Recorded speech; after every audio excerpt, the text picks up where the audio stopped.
All right, welcome to the 5 a.m. grind. How's it going, Horace? It's going great. How's everything with you? Oh, it's not too bad, not too bad. You know, apparently we might be going into another lockdown. Yeah. Did you hear that? Yeah. Here we go. Vaccine rollout, a bit slow.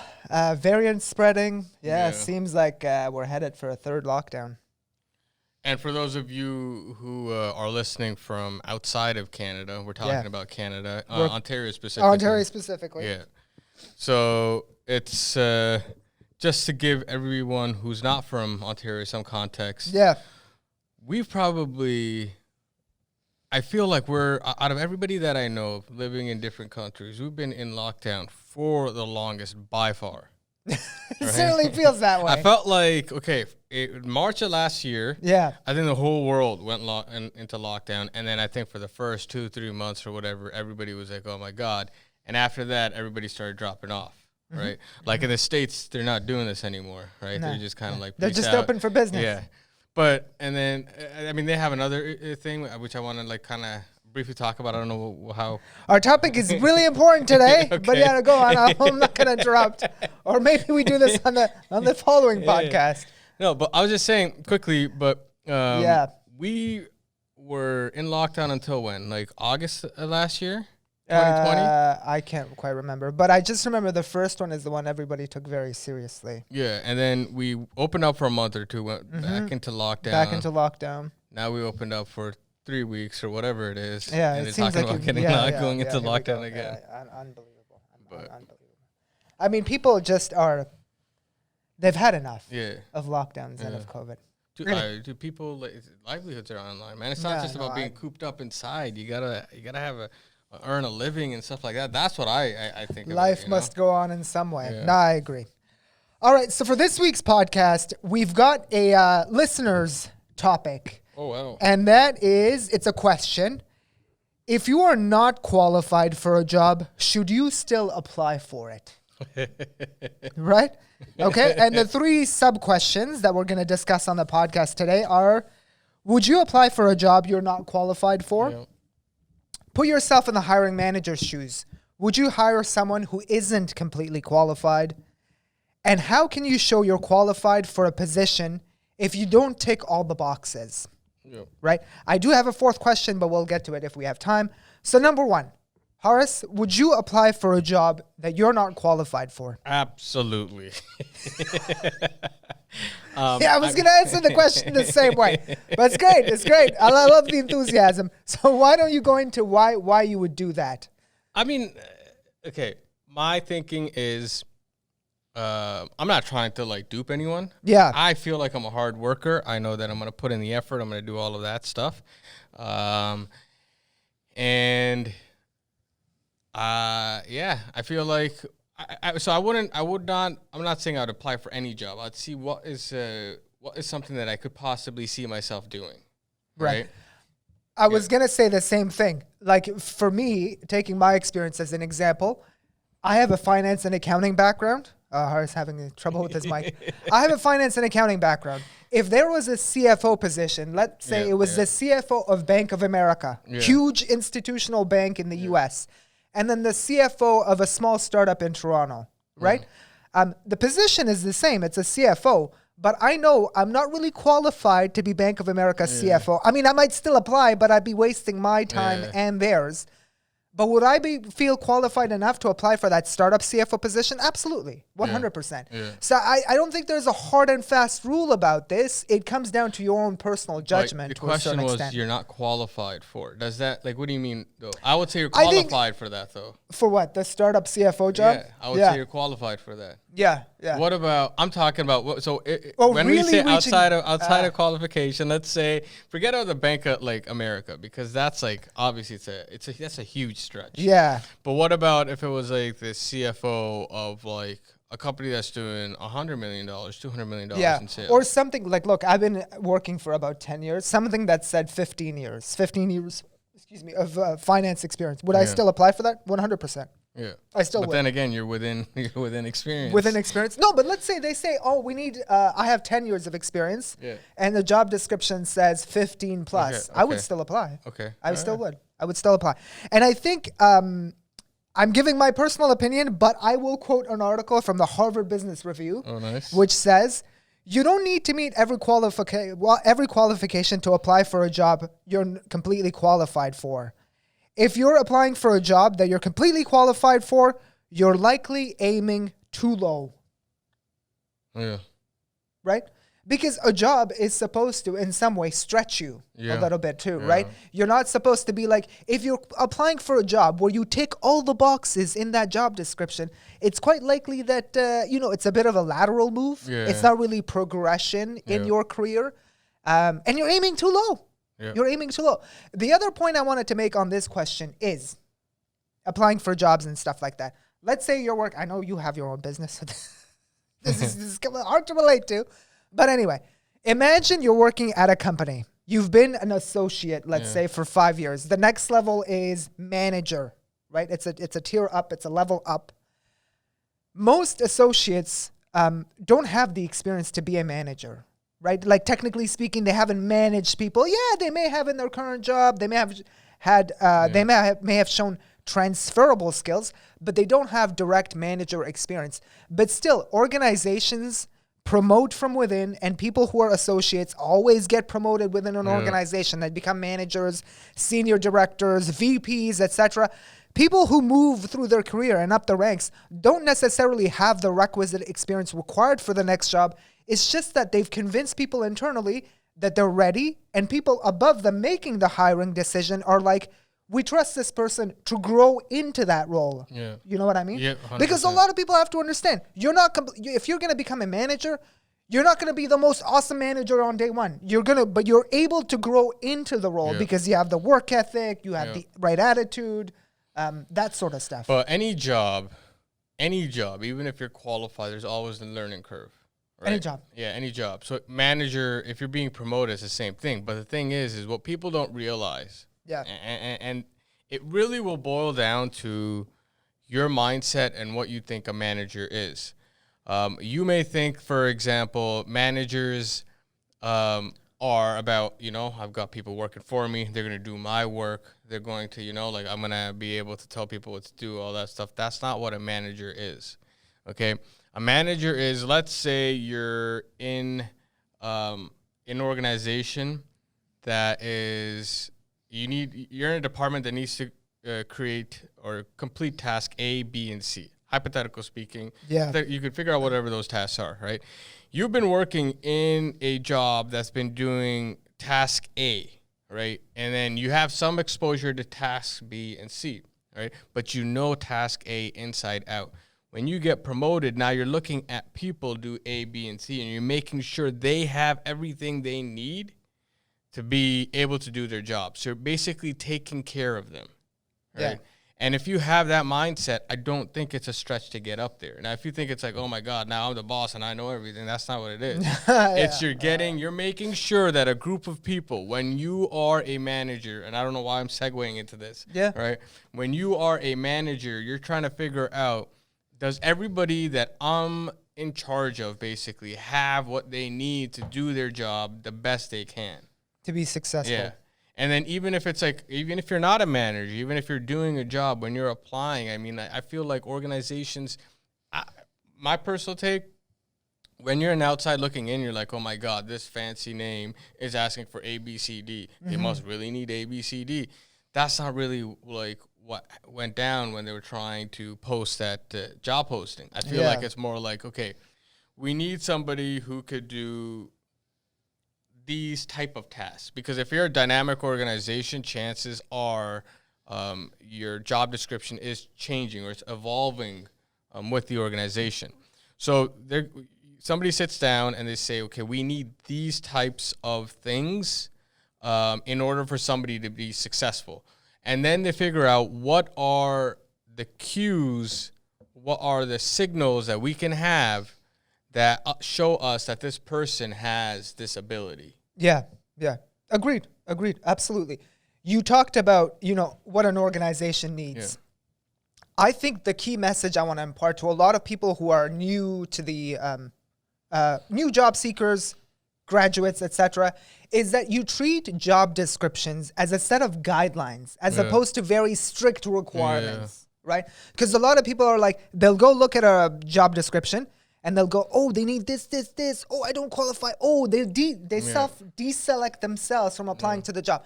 Let me tell you something. I haven't done much hiring for positions, but I will tell you this. I've been part of a process quite often, and I know what goes on to like the hiring process, how resumes get selected, how job descriptions are developed. It's not a perfect science. Yeah. A lot of it is just, I think we need this, I think we need that, and let me put it on the job description. And yeah, I need 5 years. 5 years seems about right. Yeah. That's how job descriptions get developed sometimes. Yeah. It's absolutely ridiculous. It has sometimes nothing to do with the role, right? Because I've seen it such that people are like, oh, for an entry role, we need 5 years of experience. And you're like, dude, it's an entry role. Are you kidding me? Yeah. Right? And what I would do to a lot of new graduates and new job seekers is that if you see an entry role requires 5 years of experience, look for that same entry role on LinkedIn, let's say, and see someone who's doing that job today. Let's say it's a junior accountant at, Shopify. Let's pick a company, right? And I don't mean to knock Shopify, but let's say the job description says we need 5 years of work experience. Against Shopify, yeah, nothing against them, please. So let's say they say we need 5 years of work experience. And then you go on LinkedIn and see your friend who's working at a junior account at, let's say, Google, and they just graduated out of university and they don't have 5 years of work experience. I would apply for that Shopify job, right? Clearly someone on the other end made a mistake. And I think a lot of new job seekers get very intimidated by this because they're, I guess, new in the market, they're fresh graduates, so they're a little intimidated. They're like, oh, they must really need 5 years. Yeah. You don't know this until, you've taken a few punches in life and you know what it really is like, And yeah, that's the way I would treat job descriptions. It's more of a guideline than strict requirements. If you meet most of the stuff or even some of the stuff there, go ahead and apply for the job, right? The worst that could come of it is you don't get the job, right? I'll go back to that Wayne Gretzky quote, which I really like. You miss 99%, 100% of the shots you don't take. 99. 99. 99. So 1% you get in. Shut up. I was going back to his jersey number, but you miss 100% of the shots you don't take. Yeah. So take that shot. Yeah. No, I 100% agree. Yeah? I think that a lot of times what people also need to understand is that when they're applying for a job, the organization inside, the people who are deciding that we need somebody, that we need to find somebody, whatever that decision making is, they're also trying to figure out like, okay, well, we need them to do like so many different things often enough, right? Yeah. And so we need them to have all these skills. So we need to, maybe they should have some 5 years of experience or whatever. Yeah. That's possibly it. There's a lot of things that are not like, as much as they're trying to signal or to the other side as to this is what we need, not signal. So basically when the employer says I need 5 years of experience, what they're trying to say is you need somebody who's polished, right? And has some kind of experience, and knows how to write an email at least, right? Yeah. If it's an office job. And this could apply across the board. So what they're trying to see is signals on what can this person, are the office ready? Can they write emails? Can they talk to clients? Or can they talk to anybody else at the office? So they say, all right, we need to get that. And in order to get that, I think it's 5 years. Let's hypothetically speaking, I think it's 5 years. As people applying for jobs, I think it's so important to understand that. Mm-hmm. It's so important to understand that the job description that is in front of you is not necessarily those lists. They're trying to look for another set of skills that sometimes can't be described as effectively.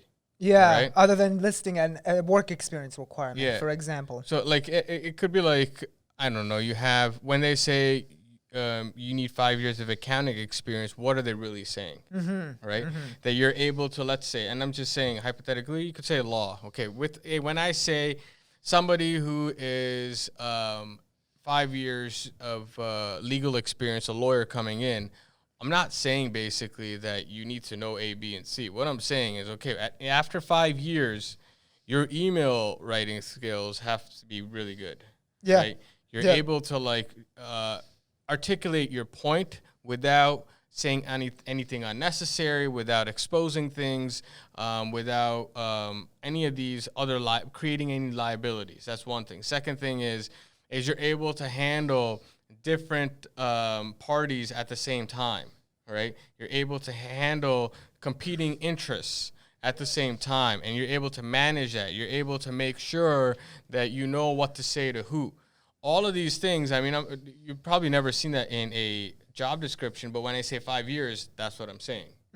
So those are the things that you need to kind of understand, where it's like when they say 5 years, when they say you need to be an expert at Word or whatever it may be, right? Or an expert at this program, that program, what are they really trying to get at? Because chances are, I mean, if somebody comes in and I say 5 years of experience as a lawyer and they were just sitting around doing nothing for 5 years in the past job, and somebody else comes in and fresh out of law school, but like a keener, I would pick the keener every single time. There's not a single point where I would not be picking that, would be picking that 5-year, 10-year dude over the guy or the girl with with no experience. Yeah.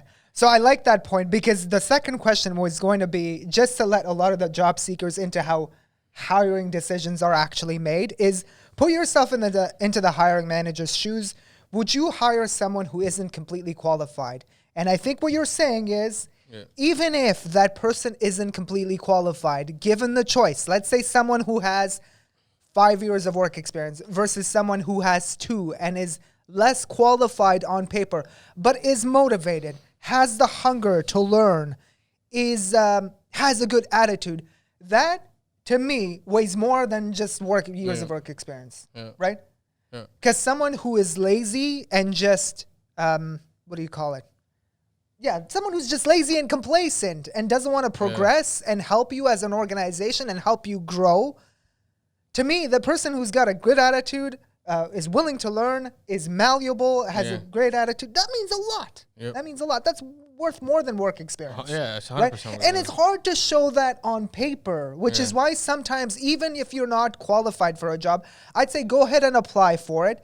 Because hiring managers, what they may do is they may come across your resume or your cover letter, they may read it, or you may reach out to them, on LinkedIn or whatever it is, and they might like your enthusiasm. And that's what they really look for. Because I'll tell you this, once resumes have been selected and people are doing interviews, clearly everybody whose resume was selected is qualified to do the job in some way, right?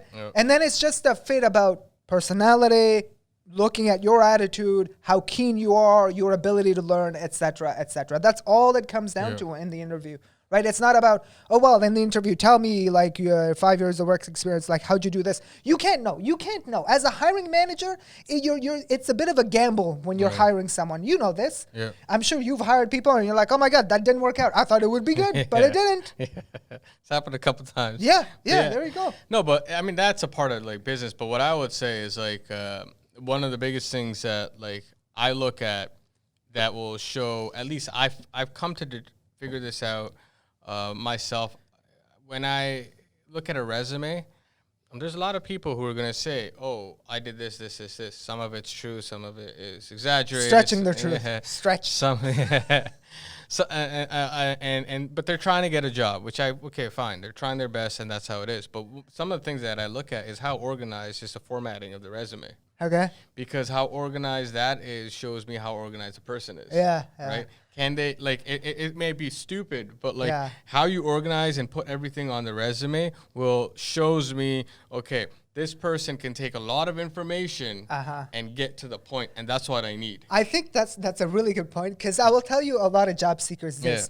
You'd be surprised as to the reasons why some resumes get tossed aside. It can be as menial as, I don't like the way this is written. I don't like the format on this. I don't like the way this is designed. I don't like a 4-page resume because it's making me flip through it. It can be as simple as that to disqualify you from the process. And I really think people need to understand that.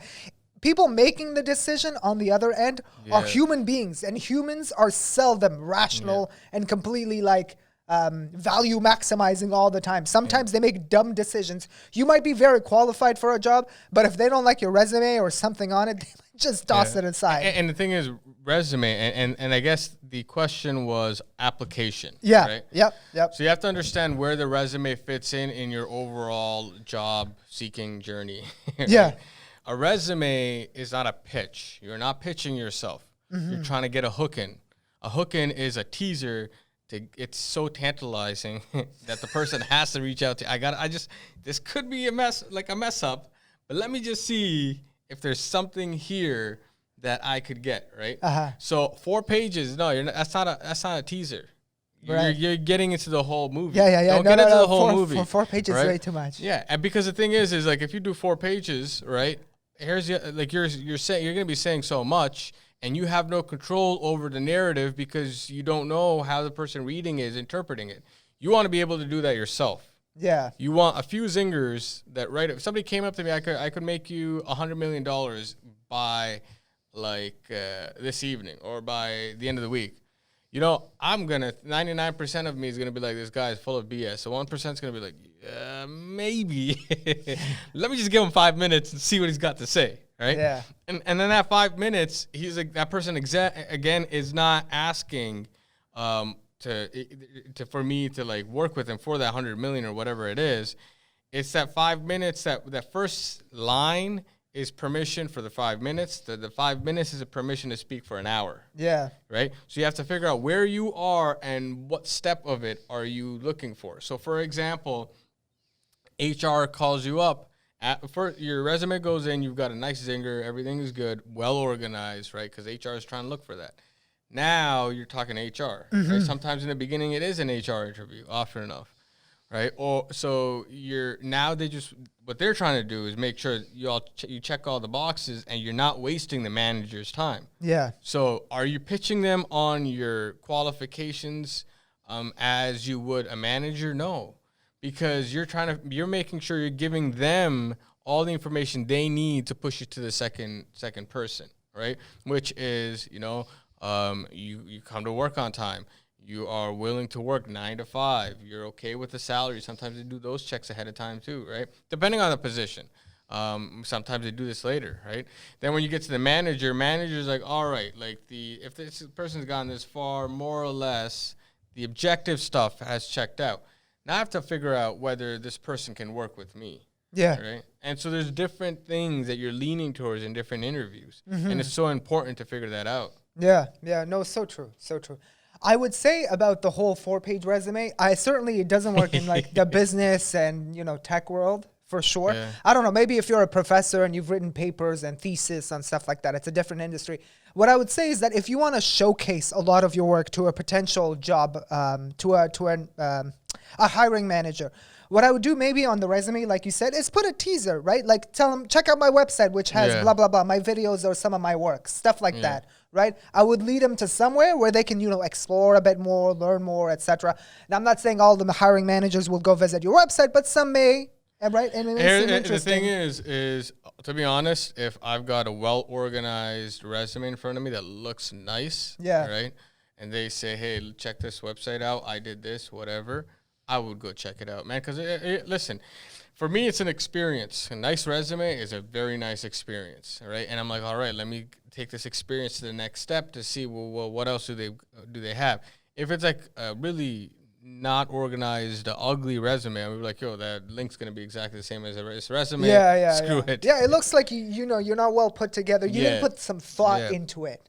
Beginning emails, same thing, right? I understand you could be courteous, which is good. Always good to be courteous, but then also, how are you organizing those emails when you're speaking? Right? Are your capitals where they're supposed to be, full sentences, all of that? I feel like the thing about this is a good point about emails, because what I do think in job seeking as well as in dating, it's a fine line. You want to show you want it, but you don't want to show that much. Right? Because otherwise you come off as desperate and as too much, right? And nobody likes, in any field, someone who's way too pushy, right? There's a fine line. never give the idea to a hiring manager that you are desperate to work there. Because when you look really desperate, let me tell you something. People who work at a lot of prestigious organizations weren't like, I wanted to work at blah, blah, blah, at X company, I don't know, BMO, forever since I was 2 years old. No, nobody wants that. Like, that's a lie. Nobody did. At 2 years old, I didn't want to work at BMO. I didn't know what I wanted to do, right? Like, don't say that stuff. It comes across as so desperate.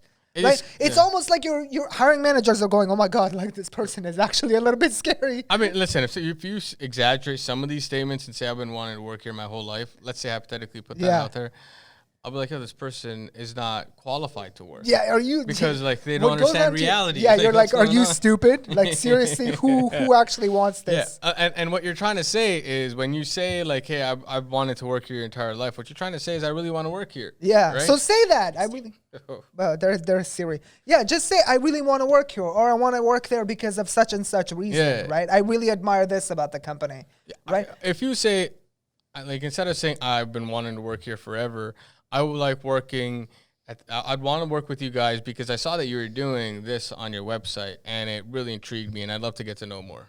Yeah, something like that. Yeah, picture of how you can help that organization, which really goes a long way. And you know what? Psychologically, it's just complimenting them. If you tell somebody they've got nice shoes or a nice shirt, they feel good, right? Same thing with the company. If you tell them like, hey, listen, I like how this organization's doing this, and I'd love to get to know more. I think it's a very good purpose, and that's it. And it doesn't matter if everybody else is doing the same thing in the industry, right? Like just because, like, I feel like a lot of times people are like, I have to find something unique about this organization that only that organization is doing and compliment that. You don't, right? Like you don't, when you compliment somebody on a shirt, chances are there's tons of other people in the world who have the same shirt, right? Yeah.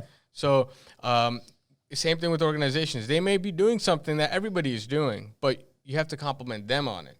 Yeah.